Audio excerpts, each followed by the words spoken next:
Welcome to Ditch the Classroom. This is your host, Reid Vernier, and I'm so excited that you're here. I'm a teacher turned business coach who is so passionate about helping fellow mamas like you ditch the classroom and pursue your big, hairy, scary dreams. Imagine a life where you could still impact the world, but do so while following your passions and spending more time with your babies. In Ditch the Classroom, we'll explore ways you can do just that. Myself, guest experts, and amazing teachers who have also built a successful business will share tools, tips, and resources to help you ditch the classroom too. Are you ready? Here we go. This episode is sponsored by the free Launch Your Freelancing Business Challenge. Between now and January 17th, you can register for the challenge by visiting arianavernier.com/free-challenge or by clicking the link in the show notes. This challenge will help you get clarity on what services would light you up and make you excited to work on your business every day, where to find paying clients to help you replace your teaching income quickly, and the top 3 mistakes new freelancers make so you can avoid them and start working from home with your babies faster.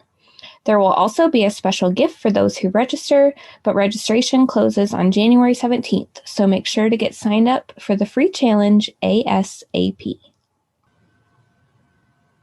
Hello, everyone, and welcome to the first episode of 2021. Super excited for a whole nother year of episodes for y'all, and hopefully this year is better than the last. So today we have a super special guest, my favorite human on this planet, my husband, Reid. Welcome. Thanks for having me on the podcast. So Reid is a mechanical engineer, but I don't think that y'all really want to hear his whole backstory. I know at the beginning of guest episodes, we usually have our guests share their journey, but I don't think y'all are too interested in mechanical engineering. So I thought it'd be a little bit fun if Reid would tell the story of how we met in his own words. I know y'all have heard it from me, but let's hear your take. Sure. So we met at Grand Valley State. We had friends in the dorm next to us, and we met by talking to them and started hanging out with them. And then one day I came back to my dorm room and found a little note left by this Ariana girl that I had met. And everything's history from there. We started dating and went to different schools and then eventually moved down south. So this episode, we're kind of talking about getting your spouse on board with your Ditch the Classroom journey. I know I'm very lucky to have a very supportive husband in my journey, and I know some women just don't have that as much. So this is just how to help them get on board, and yeah, we're just kind of going to talk through. And even if you don't have a spouse, like this is how, you can do this with a parent who is helping you, really anybody, but we're just going to be a little more specific with the husband because that's what I have. So, babe, what were your first thoughts when I first told you that I wanted to invest money into a random course to learn how to become a virtual assistant? Well, I wouldn't say it was totally random. You definitely did some research on it. I was still hesitant just because of the amount and type of investment that it would be. But I know you had done your research, and I know that taking a year off from teaching was what we had originally planned in the first place. So this would be something that you could work on during that year and try to replace your teaching income. So that part was exciting. And I know that you had tried a few things previously that weren't totally along the route that you wanted to go with eventually. So I'm glad that you decided to choose this. And at the time, I knew how stressful your teaching job was. So I knew that you wanted to try something new and that you needed something that would give you more time at home and be able to watch Skylar grow up with all of her firsts. So I thought that would be a really good opportunity. But as I said before, I was definitely hesitant because it was an investment and we were trying something new. But I like the idea of you becoming an entrepreneur and owning your own business and making your own schedule and not having to deal with the stresses of teaching on a daily basis. Yeah, and for those listening, he mentioned that I had tried other things before. I did try a direct sales company for like 3 years, and I talked about that back in the episode sharing my story.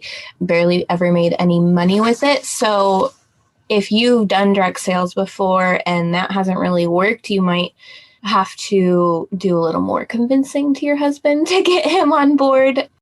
But I think that one thing about me is that I kind of, as soon as I see something that I have this like gut feeling and I know it's right and I want to jump right in. But with Reid, he's a little more like wants the facts and just wants a little bit more detail before we jump in head first like I want to. So I think something that I really did was I sat down and tried to explain. I didn't even have a full really understanding of what freelancing virtual assistant work was yet, but I tried to explain the best that I could and just showed him where this could take us. The goal was to replace my teaching income within a year. And if I didn't, then I was just going to go back to the classroom. But we kind of set goals along the way, which I think we'll talk about in a little bit. So yeah, just sitting down and really explaining what you're thinking of doing and how it can really impact your family can be really helpful. Do you agree? Yes, and setting the goals is definitely an important part of that, is being able to visualize it, write it down, and know what you're trying to achieve. Yeah, so we set goals income-wise and then just, goals for our family. And I think that was really, really helpful. Yep, I definitely agree. Knowing what timeline you're working with, knowing how quickly you want to achieve the things on your goals list, and then measuring yourself against that. Yeah, and I think having the accountability from you, like I could set these goals myself and just keep them to myself. And then if I just don't hit them, it's just like, meh, I didn't hit it. But having you knowing my goals and asking, how is your income coming this week? That really made me want to work really hard towards that. So yeah, cool. So what were kind of your biggest hesitations or fears with me starting this business? I had hoped that it would be what you were expecting it to be. Because of the research you'd done, I was afraid that you would get into it and realize it was not what you wanted to do.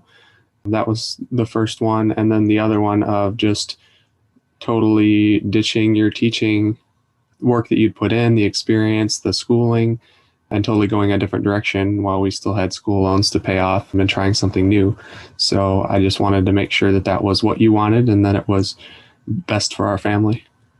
Yeah, and I think as teachers, for everyone listening, you're not completely ditching your teaching background. Like you can use a lot of those same skills in your freelancing virtual assistant business.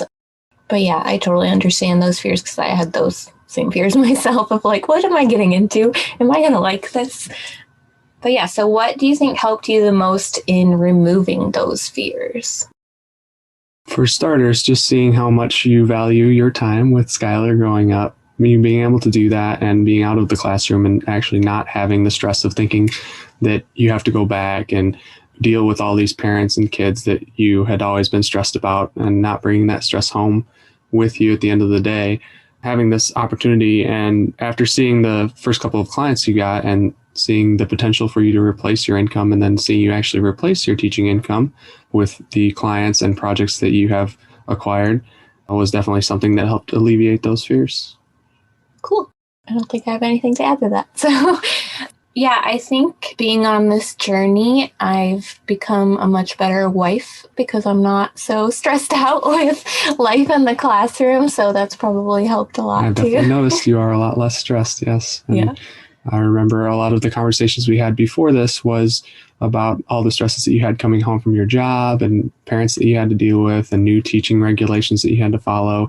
And now our conversations are about new business that you have and new clients and meetings that you've had. So it's a lot less stressful for the both of us. Yeah. And it's a lot of excitement. A lot of what I share with you is like, I just landed a new client, or I just got paid this big fat invoice. And that just doesn't happen in teaching. No, it doesn't. You don't get like random money in teaching. But I do also talk to him about even the hard times in my business, and he's a really good listening ear, and he'll, if I have a client who's a little more of a challenge, he'll help, help me figure out what to say to them in a professional manner. So we kind of talk about everything. Nothing in the business is a secret. And I think that that's really helpful. And you can tell me if I'm wrong, but I think that's really helpful in keeping you up to date on what I'm doing in my business. And you don't just feel like, I don't know what's going on with it. Yep, absolutely. Yeah. So how has my freelancing business benefited our family? Well, more family time together. I know you always want to be a stay-at-home mom, and with a full-time teaching job, that didn't give you the hours that you needed. You were always pulled towards the school. You had the commute on top of that. And at the same time, we had goals that we want to achieve as far as experiences we want to have with Skylar and our future family. And we needed more than just my income in order to make that happen.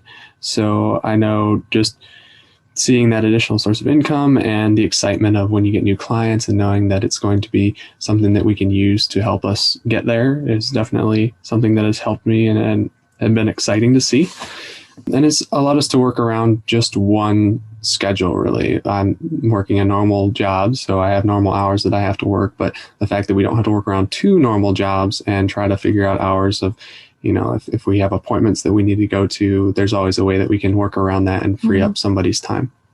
Yeah, because with the freelancing world, you mostly get to set your own schedule. And sometimes I have meetings, and what's been really great with Rona is that Reid's still working his 9 to 5, but he's working from home a lot of the time. And so if I have a meeting pop up, he can watch our daughter for a little bit. So really just a lot of teamwork. It's a lot of keeping each other in the know of what we have going on and just being really, really clear, a lot of communication. I think that's one of the biggest things I want to get across in this episode. To get your spouse on board with your digital classroom journey, you'll have to really be good at communicating with them, you think? Mm-hmm. Absolutely. Yeah.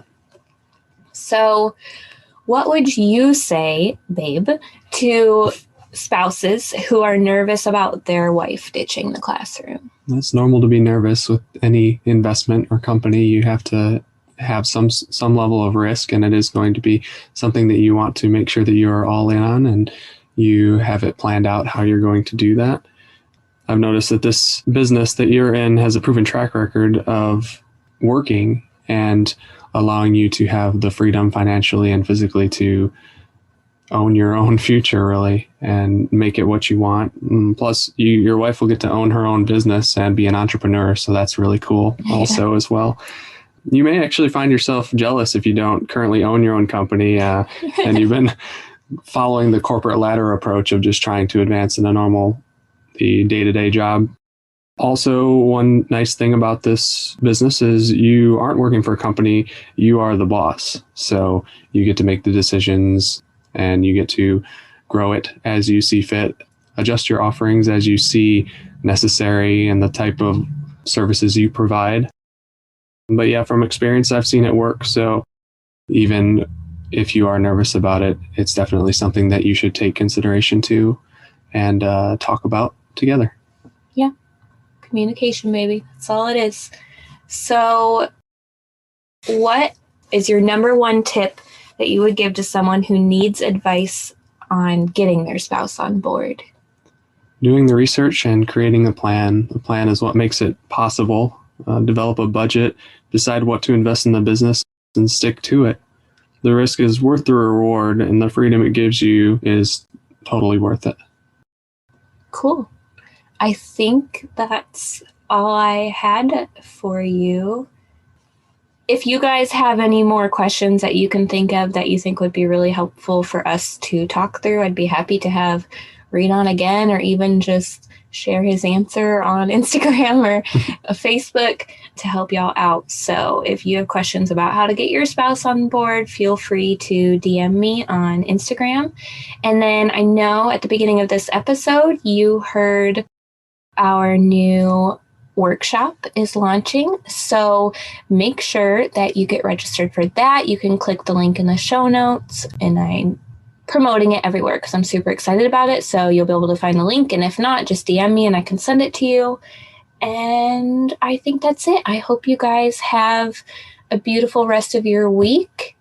Thank you, babe, for being on the podcast with me today. Thank you for inviting me. And yeah, I'll see you guys next week.